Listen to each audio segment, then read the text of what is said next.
Well, welcome back, my friends, to another episode of Automotive Drama. This is part 3 of the General Motors ridiculous engineering marvel of the Cadillac DTS North Star. What you have to do to change the oil pan gasket, which leaks on this thing like it was meant to leak, which I think it was. Alright, you can see I'm still alive, so my engine support is definitely holding up all the weight of the tranny and the engine.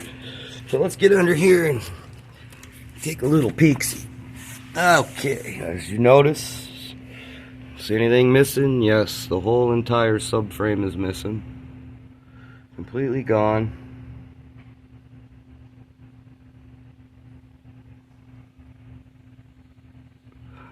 Now, I showed you in a previous video of what you had to do to take that out, and you can see I tied up the ABS motor, the mounts. We got new mounts, but they're shot, totally shot. Look at these things.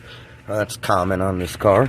As you can see, I tied up the tranny, or the power steering hose, just because I didn't want to get hung up on the rack.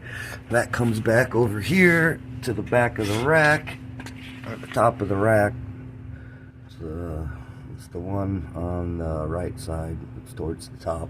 That has to come off.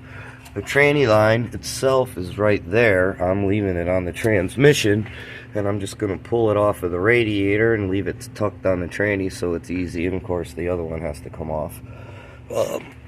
Ground wires.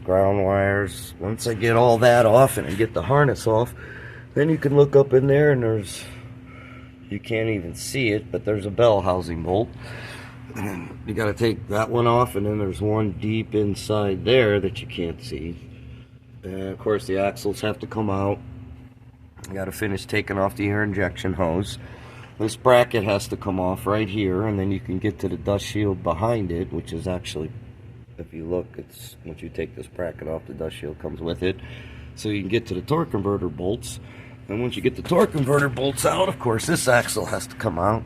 And then you got to take that bracket off. I would suggest taking the whole thing off. It just makes it much easier to get out of your way to pull the tranny out. And as you can see, the rack is hanging. I tied it up, and there's a bracket up there. That is really fun to get to. You have to get it.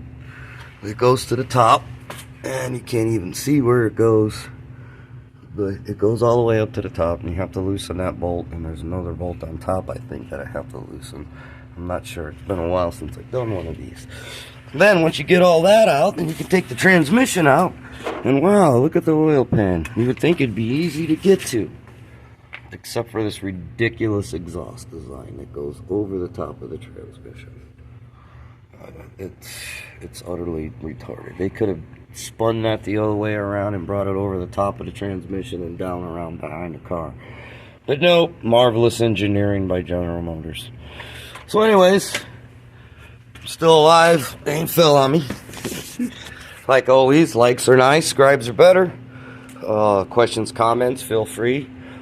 Ring the bell if you want to watch more episodes. And stay tuned, because I've got more episodes of this thing coming up. Alright, have a good night, folks.